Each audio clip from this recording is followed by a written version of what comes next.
We're here today because we believe business can play a key role in solving our climate and ecological crisis. And we all want to know how. Underpinning our belief in business, we hold an unspoken assumption. Neoliberalism is the system that can solve our crises. All my life, I've shared this belief. I studied economics and completed a master in innovation management at one of Europe's top 10 business schools. I worked at Deloitte for 4 years as a strategy and innovation consultant, striving to live by the purpose of our firm, make an impact that matters. I attended One Young World, the Davos for millennials, the largest global gathering of young leaders using business to solve societal challenges. My picture was even hung at the real Davos, with world leaders walking past the corridors, past my belief that profit and purpose can exist in harmony. I desperately wanted to believe that business would be the answer to our climate and ecological crisis, but it's not. At least, not in our existing economic system. That's tough to admit, because it invalidates my long-held worldview, my educational choices, and my career so far. I can imagine it's even harder for you folks to accept, because many of you have lived decades of your working lives based on this system, with honorable intentions to make a positive impact. Now, I don't have decades of experience in the business world. I'm not an expert researcher or an economist, but I don't have to be, as the evidence is undeniable when you look at it with fresh eyes. I'm just a citizen of our planet who cares deeply about humanity, as you do. So where's my evidence? How has business in our current system failed to address our climate crisis so far, and why will it continue to fail? Firstly, let's acknowledge that until now, we have failed. Global CO2 emissions are still rising despite our climate agreements. 3 decades of failed leadership from politicians and international organizations. Wasted time from misplaced faith in neoliberalism. Now the emission reductions required are so steep, so our transition will be far more painful than was necessary. Even if current targets from the Paris Climate Agreements are met, which, by the way, only Morocco is currently on track to do so, we are on course for a catastrophic 3.2 degrees of warming. So what is this economic system that we have wrongly expected to deliver change? The anthropologist David Harvey defines neoliberalism as a theory of political economic practices, proposing that human well-being is advanced by liberating individual entrepreneurial freedoms and skills with strong private property rights, free markets, deregulation, and individual responsibility. The market is a powerful river that has flowed riches to us over the years. It's lifted hundreds of millions of people out of absolute poverty. It can be a force for good, but within our economic system, its strong current has prevented well-intentioned businesses and professionals from solving our climate and ecological crises. I'm going to tell you 4 reasons why that is. Number 1, corporate executives must maximize shareholder value. 181 US CEOs may have signed on to promote an economy that serves all Americans, but we know how executives make promises they don't deliver, and I don't blame them. Their pay packets are tied to increasing shareholder value. And if they fail this objective, they're just replaced. Research showcases how the river of the market drowns environmental initiatives. To begin with, there's a framing phase where executives prevent climate change as a strategic issue and discuss solutions. Then a localizing phase. Managers implement practices of eco-efficiency, green products and services, and promote climate action. But over time, these initiatives are criticized by managers and shareholders, entering the final normalizing phase. Sustainability initiatives are cancelled and market concerns prioritized. Executives realign climate initiatives with the dominant corporate logic of maximizing shareholder value. Sounds familiar, right? Number two, innovation by companies is failing in multiple ways. Companies direct their investment towards maximizing profitability, often at the expense of the environment. The fossil fuel industry is still using the best engineers in the world to take more oil and gas out of the ground. As of 2020, total investment ever in renewables from these companies is less than 10% of their total investment in just a single year. Companies don't make the large investments required also because of the financial risk. For years, we've been told that the market is a more efficient driver of innovation. But research from economist Mariana Mazzucato shows that the private sector only finds the courage to invest after an entrepreneurial state has made the high-risk investments. Every technology that makes the iPhone so smart was government funded. The internet, GPS, touchscreen, even Siri. Companies are actively choosing not to invest in creating long-term value. Instead, they're using profits to buy back their own shares, increasing shareholder value. In 1982, companies spent less than 0.5% of their profits on buybacks prior to neoliberalism.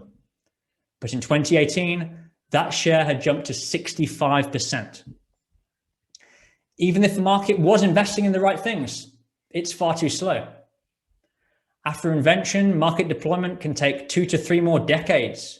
The researchers from this paper say it's unlikely that inventions from research this decade will make a material contribution to reducing carbon emissions before the mid to end of the 2030s at the earliest.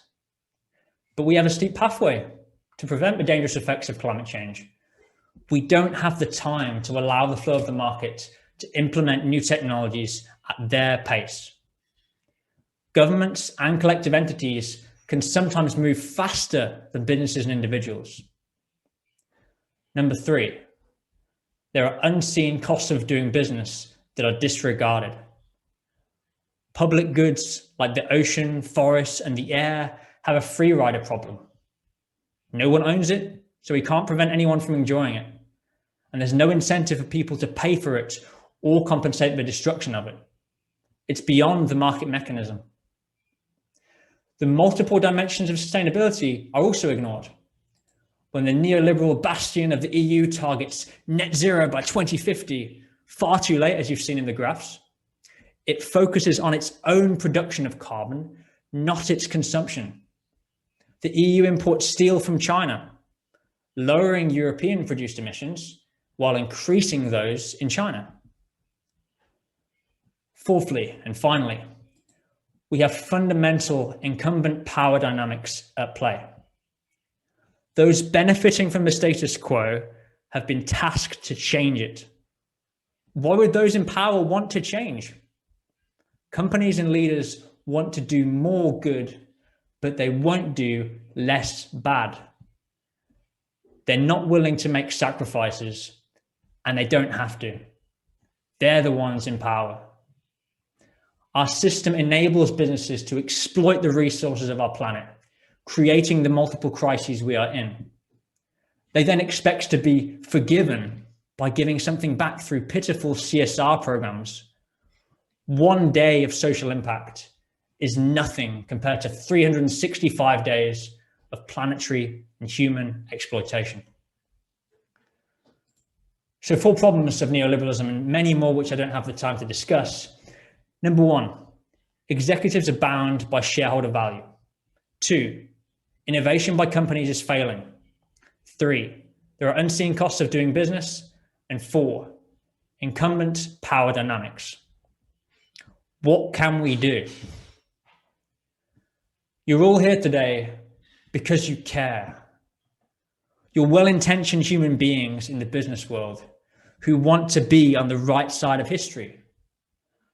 I don't have all the answers, but what I do know is that the definition of madness is doing the same thing over and over again and expecting a different result. We must redirect the powerful flow of the market in a new system. The good news is, neoliberalism is a recent idea. Before that, we had a different system brought into existence by a global emergency, World War II. Strategic industries for that emergency, like coal and steel for the war effort, were not allowed to fragment and be driven by private interest.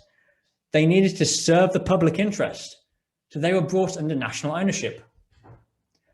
The centralized coordination needed to change during emergencies was never achieved through fragmented private enterprise, and it's not fair to expect that from companies and executives who are driven to maximize shareholder value at the cost of everything else. Now we have the climate emergency. We need a new common sense, but it's already happening from a different emergency, COVID-19. The UK and US, the palaces of capitalism, are pouring public money into supporting businesses rather than letting them fail. State intervention is on the way back. In the 60s and 70s, so I'm told, it was normal to have public platforms run by public companies. Think roads, trains, energy. Companies can compete on platforms provided with a mixed economy where business and citizens live in harmony. Without rampant capitalism distorting markets and exploiting citizens, but also without an overbearing state that removes the necessary private reward to effort and innovation. From public goods to public interest, taking a stakeholder view of a business, recognizing the other parties involved beyond the shareholder perspective. You might feel overwhelmed listening to all of this. I felt overwhelmed having these realizations, to feel like a tiny ant in a gigantic interlocking system beyond our control. And it's unfair to expect that we can single-handedly change our economic system, but we need to do our part. I strive to live by this quote from Václav Havel, the former president of Czechoslovakia. Hope is not the conviction that something will turn out well, but the certainty that something makes sense, regardless of how it turns out. So, what can you do? Get organized. Build a coalition of the willing in your organization, in your industry. Practice a collective bottom-up theory of power rather than an elite top-down theory that's more intertwined by the status quo. Amazon Employees for Climate Justice is a good model for this. In Europe, we must take advantage of our workers' rights. Co-create a plan for what your organization should invest in and de-invest in, and how you want your leadership to be incentivized. Get together and petition your leadership. Stop waiting for the supposed experts to do it and do it yourself. Figure out where the money is going. If you work for a publicly listed company, look up what percentage of profits went into stock buybacks over the past years compared to what percentage went back into innovation. Demand investment in innovation to reduce emissions. Get to know your workers' council or equivalent body in your country. Here in the Netherlands, they have a legal function to promote environmental care. Join a trade union to put pressure on industry bodies and the government. In most countries, you're protected and you have the right to join a union. We must lobby for regulation that can better direct the flow of the market with policies like carbon taxes.